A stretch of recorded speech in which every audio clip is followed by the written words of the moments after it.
మనుషులు, స్థిరం లేని మనుషులు ఏం చేస్తారంటే మనకి గాయాలు కలిగిస్తారట. అలా గాయాలు కలిగిస్తే యేసయ్య ఏం చేస్తాడో తెలుసా? అక్కడ మంచిగా రాశారు చూడండి.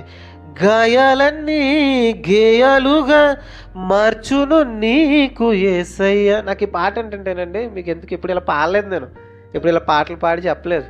నాకు ఈ పాట ఏంటంటే చాలా అంటే చాలా బాగా అనిపించింది. మనుషులట, స్థిరమైన ప్రేమ లేని మనుషులు ఒక కదిలే బొమ్మల్లాంటి వాళ్ళు. ఈ కదిలే బొమ్మల్లాంటి వాళ్ళు గాయాలు చేస్తారట. ఈ గాయాలు చేస్తే యేసయ్య దగ్గరికి వస్తే ఏం చేస్తాడో తెలుసా? ఈ గాయాలన్నీ గేయాలుగా మారుస్తాడట. ఏంటి గేయాలంటే? పాటలు, సంతోషంగా పాటలు పాడుకొని ఎలా చేస్తాడట? ఈ గాయాలను గేయాలుగా మారుస్తాడట. ఒక మంచి మార్పునిస్తాడట.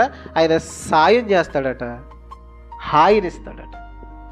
అర్థమవుతుందా? ఈ మనుషుల వల్ల గాయపడిన వాళ్ళు ఉండొచ్చు, కానీ దేవుడు మనకేం చేస్తాడంటే సాయం చేస్తాడు, హాయినిస్తాడు, నీతో ఉంటాడు, నీలో ఉంటాడు, ఒక మంచి మార్గాన్ని చూపిస్తాడట. అర్థమవుతుందా? దేనిని వెతకాలో ఈ సమాజానికి తెలియలేదు, మనుషులు ప్రేమనే వెతుకుతున్నారు. వాళ్ళని ఈ పాటలో ఆ సేవకుడు చెప్తున్నమాట, వాళ్ళు కదిలే బొమ్మలు, వాళ్ళు ఖచ్చితంగా ఏం చేస్తారు? గాయాలు చేసి వెళ్ళిపోతారు.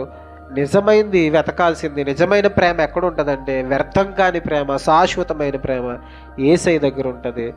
ఆయన వెతుకు, ఆయన దగ్గరికి రా, ఆయన నీకు సాయం చేస్తాడు, హాయినిస్తాడు, నీ గాయాలన్నీ గేయాలుగా మారుస్తాడు.